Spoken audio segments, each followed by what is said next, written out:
Jovem Pan Saúde. Olá, sejam todos bem-vindos ao Jovem Pan Saúde. Eu sou a Kalina Sabino e no programa de hoje vamos falar de viagens longas. Agora, no final do ano, todos começam a planejar viagens e muitas delas podem durar horas, né? Às vezes dentro do carro, até mesmo no avião, no ônibus. Quais são os cuidados especiais que devemos ter? Você chega a pensar nisso? Pois bem, para conversarmos sobre os cuidados em viagens, estão presentes conosco hoje o doutor Alexander Gomes de Azevedo, que é nutrólogo, e o doutor Márcio Alberto, médico vascular. Olá, doutores, sejam bem-vindos. Boa tarde, Kalina. Prazer estar aqui. Prazer é todo nosso. Obrigada pela participação e por poder orientar aí os viajantes, as pessoas que estão saindo de férias. Aliás, época boa, dificilmente a gente costuma pensar que podem ter empecilhos ou, de repente, algo negativo, né? Então, já direciono essa pergunta para os dois, porque cada um em uma área muito importante aí para a saúde da pessoa. Quais os tipos de cuidados devem ser levados em consideração em uma viagem longa? Existem riscos que a gente pode correr? Começo com o Dr. Alexander. Importante que você não invente, né? Não invente de provar coisas novas, alimentos novos, não invente de beber muito e viajar de ressaca, que isso é terrível. Você vai ter uma viagem péssima. Então, sempre fazer aquilo que você faz geralmente. Comer bem, comer pouco, né? Não exagerar. Por exemplo, evite comer uma feijoada antes de fazer uma viagem longa. Você vai ter problemas com certeza, né? Estufamento, você pode ter diarreia. Imagina você com dor de barriga durante uma viagem longa ou de ressaca. Então, realmente tem que ter cuidados e não inventar. Hidratar bastante também.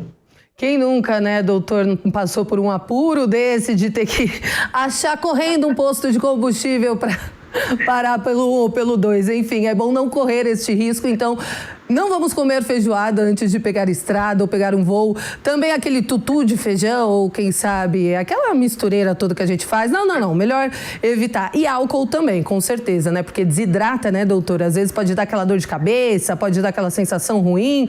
Também não é recomendável. Agora eu pergunto para o senhor, doutor Márcio, em relação à saúde, a questão vascular. Eu vou pegar um voo, além de eu ficar horas dentro de um voo, 5, 10 horas, ainda eu voo, tem a questão da altitude. Bom, em primeiro lugar, olá a todos, olá aos telespectadores. Para mim é um grande prazer, uma grande honra poder estar presente na Rádio que virou TV. Obrigado pelo convite. Imagina, doutor. Quando se fala em viagens longas, nós temos que tomar um pouco de cuidado com a circulação e, como o colega disse também, com a parte de nutrição. Ambas se encontram numa viagem longa. Só para entender um pouquinho como é que funciona a circulação venosa, o coração, quando ele bombeia o sangue arterial, ele bombeia para a periferia do corpo. E o sangue retorna pelas veias como sangue venoso, como se fosse o esgoto, né? Trazendo de volta o sangue usado. Nas pernas, esse sangue tem que correr contra a gravidade e quem faz o bombeamento dele é justamente a musculatura da barriga da perna. Então, quando a gente caminha normalmente, essa musculatura ela espreme as veias internas, fazendo com que o sangue suba. Ele não desce porque existem válvulas que se fecham dentro das veias e não deixam o sangue voltar na contramão. Quando se vai fazer uma viagem muito longa e vai ficar parado por muito tempo, ainda mais na classe econômica, a gente não consegue movimentar muito as pernas, é difícil andar pelo avião e tudo isso daqui atrapalha o retorno venoso, podendo causar problemas seríssimos. Outra coisa importante que o colega citou em relação à hidratação, a desidratação que ocorre dentro de um voo longo também pode causar o que a gente chama de hemoconcentração, ou seja, o sangue ele fica mais concentrado, facilitando a formação de uma trombose. Então tem que se levar em consideração tudo isso. Apesar de que se fala em voos longos, né, e o problema de trombose em voos longos ficou chamada de síndrome da classe econômica, ela pode ocorrer em outras classes também, como a executiva. E tomar cuidado, porque isso pode ocorrer também em viagens de carro e de ônibus. Porém, carro e ônibus é mais fácil dar uma parada, esticar as pernas e fazer uma caminhadinha. Pois é, doutora, o senhor fala sobre as viagens longas de carro. Eu moro numa cidade do interior, eu nasci lá, né? Se chama Penápolis, são 500 quilômetros aqui de São Paulo. Então, toda vez que eu vou para lá, eu costumo fazer de 2 a 3 paradas, justamente para esticar, para alongar, porque senão não dá, né? Essa é a recomendação, doutor, parar, fazer ali um alongamento. O que o senhor orienta? Sim, eu recomendo para todos que ficam muito tempo parados, sentados, com os pés para baixo. Eu falo isso em viagens longas, como também no home office, né? Que depois da pandemia, isso virou uma febre entre todos os que podem trabalhar em casa. E ficar muito tempo sentado acumula, dificulta o retorno do sangue e, ao mesmo tempo, com a gravidade, acumula um excesso de água, porque nós somos uma esponja. Então, essa água vai inchando as pernas. Então, é importantíssimo, em qualquer uma das situações, a cada 1h30, 2 horas, dar uma parada, levantar e andar um pouquinho. Se está em home office, é mais fácil dar uma volta em círculos em volta da mesa, ou ir até a cozinha, tomar um cafezinho, voltar. E se for numa estrada, é importante realmente dar uma parada. Você está corretíssima. Cada 2 horas é bom dar uma parada, esticar as pernas, andar um pouquinho e, óbvio, fazer o alongamento também é bom, porque a musculatura fica muito contraída durante a viagem. E a tensão também de dirigir, né? Ou de estar do lado do motorista, tudo isso aqui deixa a gente tenso. Tudo influencia.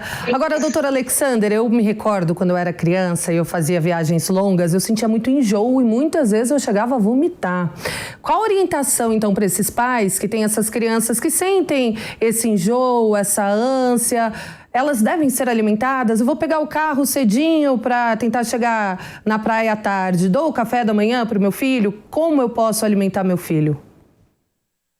De preferência, sim. Preferência café da manhã, evitando realmente os alimentos que a pessoa possa ter alguma intolerância, né? Se não tiver intolerância ao glúten, por exemplo, um sanduíche vai muito bem, um pouco queijo, ovos pode ser uma boa opção também. Sempre tem que estar alimentado. Levar água e frutas.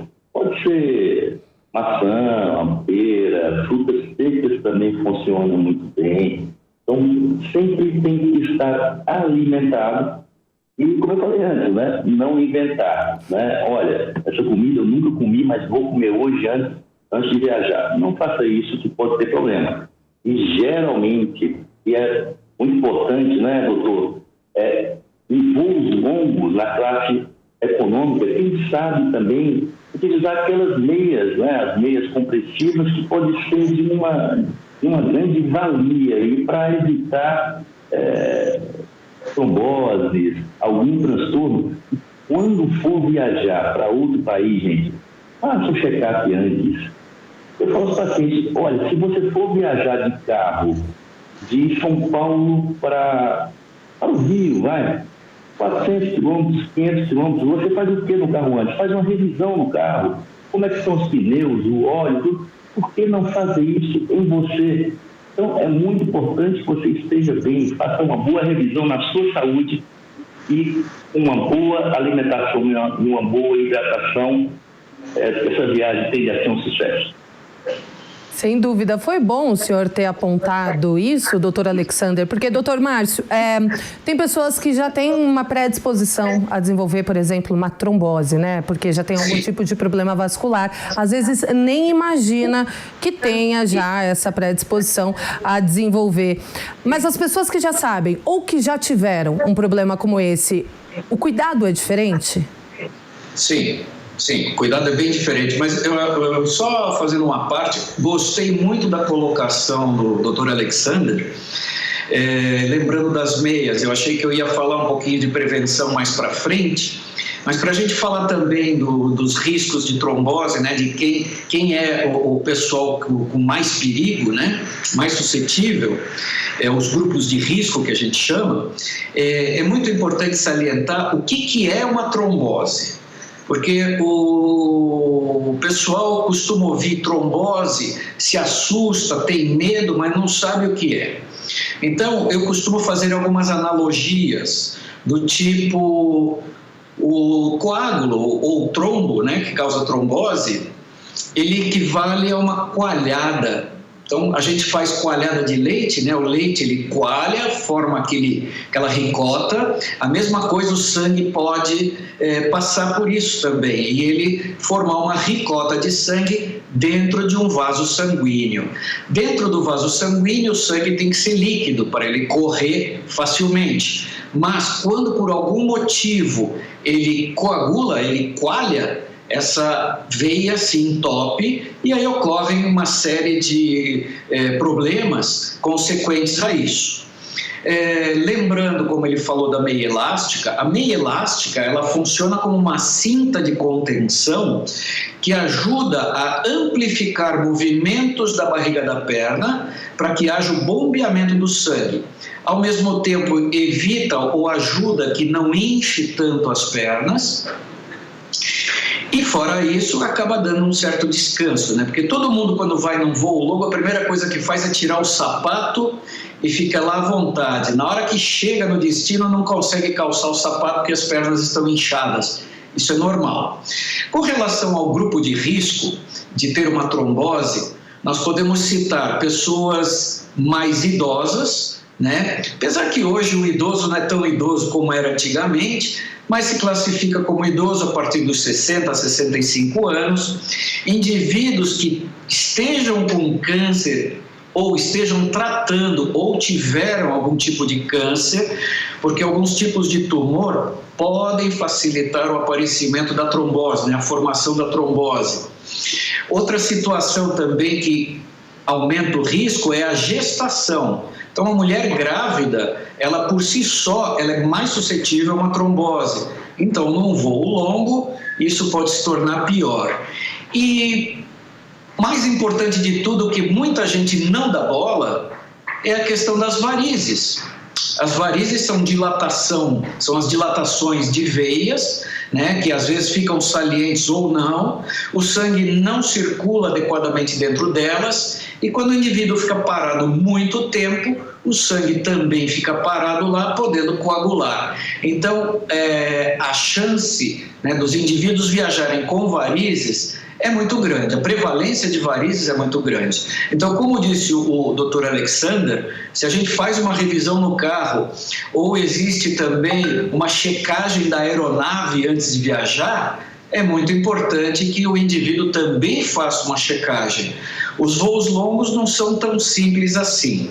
Agora, falando um pouquinho na hidratação, desculpa me alongar, a pressurização dentro da cabine do avião, ela é mais baixa do que a daqui de baixo, né? O avião ele tem que pressurizar a cabine, porque senão ele explodiria, porque lá a pressão muito baixa a gente não conseguiria respirar. Só que a pressão lá em cima é bem mais baixa do que daqui, fazendo com que a gente evapore água sem sentir. Então nós temos perda de líquido por evaporação.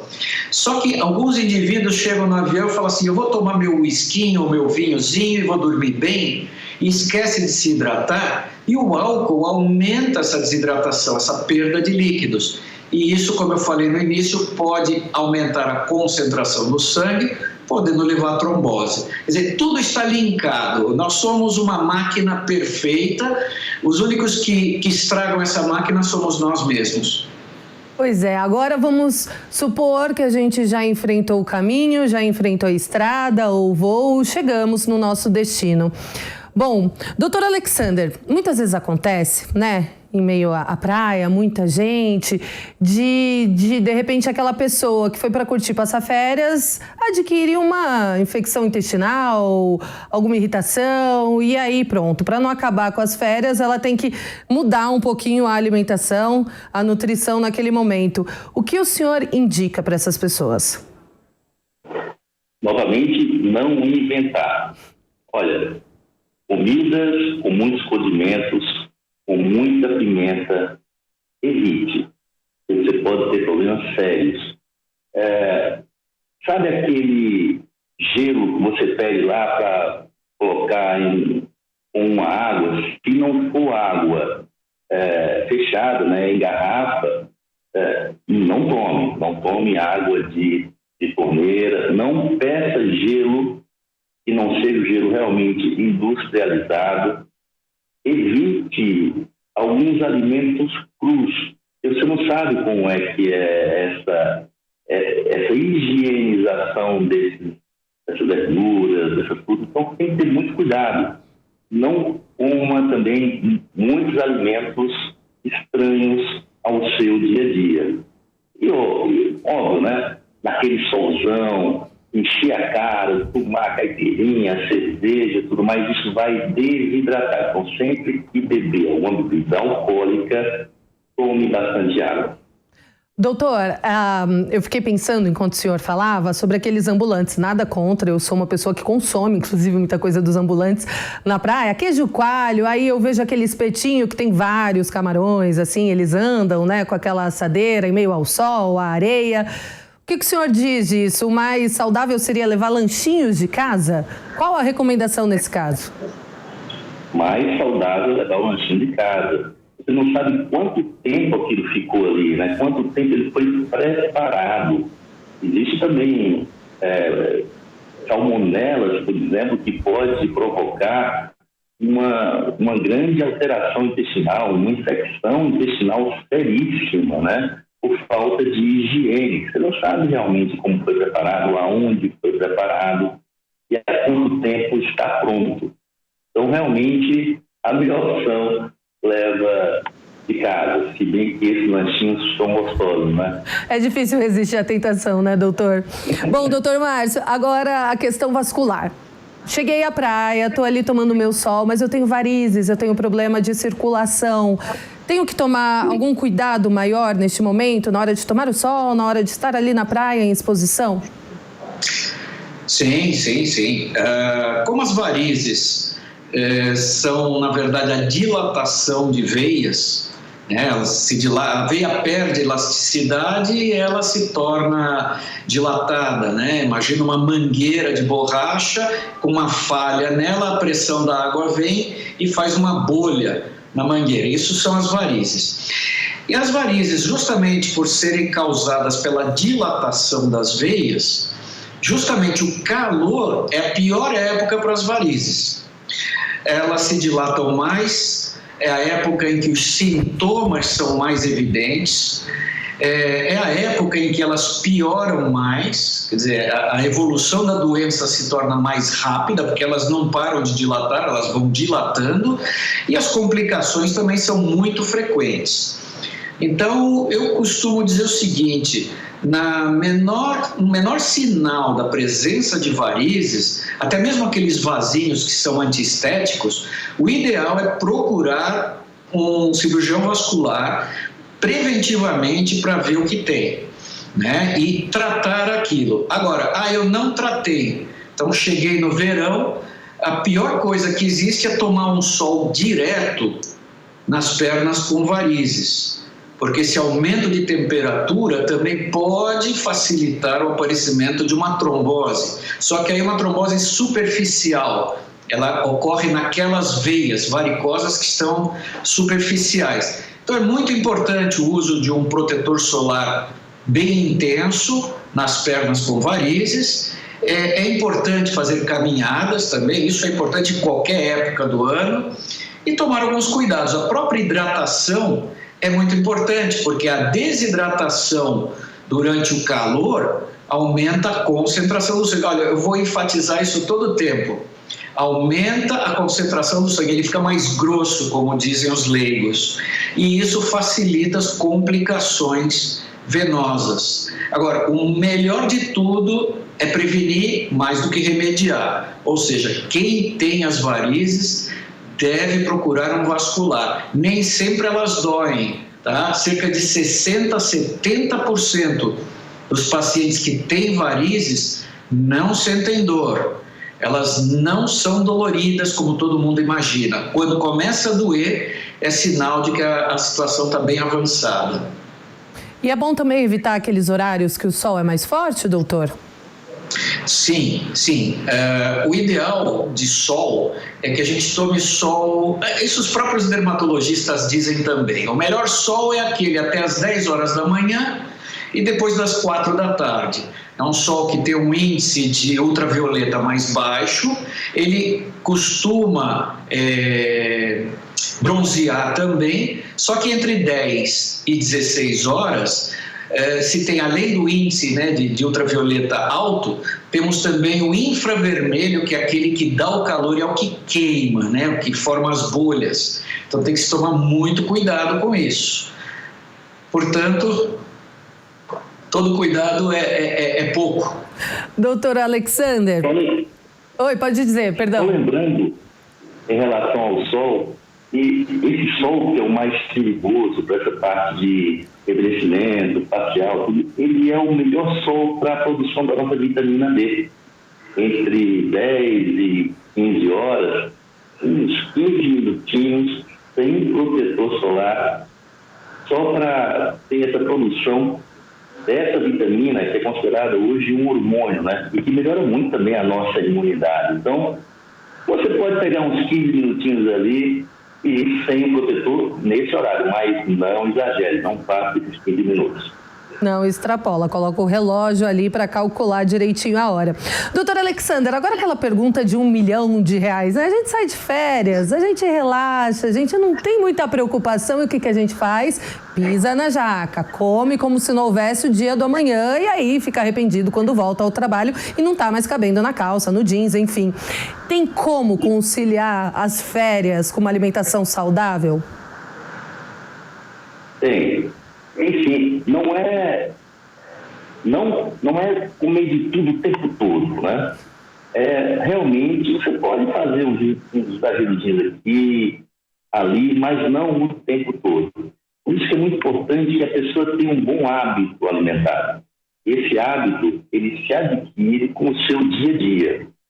A gente vê muitos pacientes, essa época agora, final de ano, confraternização, ceias, quando chega em janeiro, olha, Carlinhos, é impressionante as pessoas correndo para o consultório para emagrecer, para ficar bem para o carnaval, né? Agora, dá para se trabalhar bem, comer de tudo, sem exageros e sem engordar. Por isso que a prática de exercícios físicos é muito importante, a caminhada, musculação, e aí sim você consegue equilibrar, hidratar bastante, comer bastante frutas, verduras, e aí dá para você dar essas escapadas, né? E faz parte. Faz parte. Bom, a gente já fez o início da nossa viagem, a chegada, agora a gente está no retorno.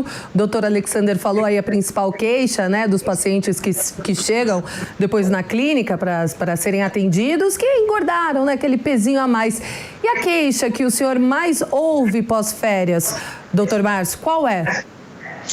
É justamente a piora dos sintomas de varizes, pessoas que acabam chegando de voos longos, pernas inchadas e doloridas.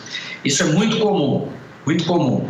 E com uma certa frequência eu também pego pacientes com trombose, isso é algo que ocorre com uma certa frequência, mas não é muito divulgado, mas tem que ser prevenido durante a viagem.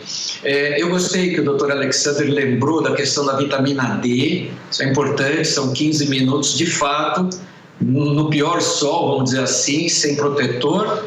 Agora, ele há de concordar comigo com uma coisa, né? O que mais engorda o ser humano não é o que ele come entre o Natal e o Ano Novo, né? Na verdade, é o que ele come entre o Ano Novo e o Natal. É o que eu imagino, né? E a voltando à questão circulatória, era só uma brincadeira. Questão circulatória, realmente, o que mais aflige as pessoas que voltam de viagem são pernas inchadas e doloridas. E eu imagino também, doutor, que muitas pessoas têm aquela medicação contínua. Nas férias, elas não devem esquecer, né? Férias são férias, mas ali a saúde tem que estar em dia. Realmente as férias são para a cabeça e para o corpo, né? Não no tratamento. Isso não existe férias. Até existem medicamentos que podem ser suspensos por um período, mas não devem parar com as medicações. Nenhuma, sem consentimento, obviamente, do médico. Se ele disser que pode, não vejo problema. Do ponto de vista vascular, principalmente nas doenças venosas, existem medicações que a gente chama de flebotônicas, né, que ajudam no retorno venoso. Essas até são benéficas durante uma viagem, né, mas as pessoas ficam com medo de não poder tomar um vinho, um uísque, mas não tem problema nenhum. E é importante também, isso ajuda. Agora, uma consideração final de cada um, para quem estiver pegando a estrada, um voo, sair de férias para curtir. Doutor Alexander, o senhor primeiramente. Bom, faça a revisão na sua máquina. Você é uma máquina perfeita, então faça realmente revisão. Como é que está a sua glicose? Como é que está o seu colesterol? Como é que estão os seus hormônios? Então, tudo isso é muito importante para que você realmente saia de férias, fique bem e volte bem. Quem sabe voltar melhor ainda. Claro, bons hábitos é sempre importante para isso. Doutor Márcio. Bom, antes de uma viagem longa, como disse o doutor Alexander, é importante, de fato, uma revisão no seu organismo. E lembrando que da parte circulatória, é importante o uso de meias elásticas durante o voo. Não torçam o nariz, porque hoje em dia existem meias tecnologicamente modernas, não esquentam e não incomodam tanto. Muito importante a hidratação durante o voo. É muito importante, se conseguir, andar um pouquinho pelos corredores. Eu sei que é difícil, mas se conseguir, vai bem. Agora, no menor sinal de algum problema vascular, passar por um cirurgião vascular antes, porque existem indivíduos com propensão maior à trombose que precisarão de uma profilaxia, né, de uma prevenção de trombose através de alguns medicamentos. Nunca se automedique e nunca use meia elástica por conta própria. Passe sempre num vascular antes. Muito bem, então o doutor Márcio Alberto, que é médico vascular, doutor Alexander Gomes de Azevedo, nutrólogo, mais uma vez obrigada pela participação no Jovem Pan Saúde, um excelente fim de ano para vocês, para a família de todos vocês. Eu que agradeço e qualquer dúvida que tiverem com esse assunto, podem entrar no livredevarizes.com.br, lá eu respondo muita coisa. Obrigada, doutor. Doutor Alexander? Bom, qualquer dúvida, estamos aí também no nosso site do nosso instituto aa.org.br. Tem todas as dicas lá sobre planetação, viagem, assim, e eu teria o maior prazer em responder. Tá certo, muito obrigada. E o Jovem Pan Saúde fica por aqui. Agradeço também a sua companhia de sempre. Espero que tenha gostado do conteúdo do nosso programa de hoje. E se tiver alguma dúvida ou sugestão, já sabe, envie um e-mail para saude@jovempan.com.br. E para rever essa e outras entrevistas, acesse o canal Jovem Pan Saúde e também o aplicativo da Panflix para Android e iOS. Um grande abraço e até a próxima. Tchau, tchau. Jovem Pan Saúde.